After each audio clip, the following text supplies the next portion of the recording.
మనము పంటలో ఈ నీటి యాజమాన్యం వీటితో పాటుగా చీడపీడల నివారణ కూడా చాలా ముఖ్యమైన అంశము. ఇందులో ముఖ్యంగా సమగ్ర సస్యరక్షణలో భాగంగా విత్తనం విత్తడానికంటే ముందుగానే విత్తన శుద్ధి అనేది కంపల్సరీగా చేసుకోవాలి. విత్తన శుద్ధి ఆల్రెడీ జరిగింది అంటే అని దానికంటే కూడా వచ్చాక కూడా వాళ్ళు ప్యాకెట్స్లోంచి తీసుకున్నా కూడా వాళ్ళ విత్తనం ఉపయోగిస్తున్నా కూడా చాలా వరకు రైతులు విత్తన శుద్ధి చేయట్లేదు.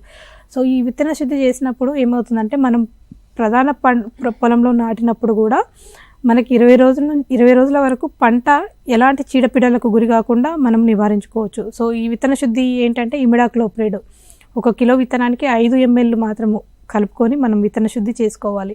తద్వారా ఏంటంటే వచ్చేటువంటి రసం పీల్చే పురుగుల బెడద నుంచి చాలా వరకు తగ్గించుకోవచ్చు.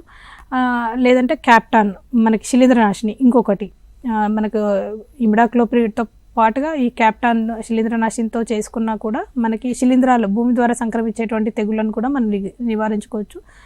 తర్వాత దశలో జీవశిలీంద్రనాశులు ఈ ట్రైకోడర్మా విరిడి ఇట్లాంటి వాటిని మనం కలిపి మనం విత్తన శుద్ధి చేసుకొని మనము విత్తనాన్ని విత్తుకోవాలి. తద్వారా మనకి విత్తనం ద్వారా సంక్రమించేటువంటి తెగుళ్ళను చాలా వరకు నివారించుకోవచ్చు.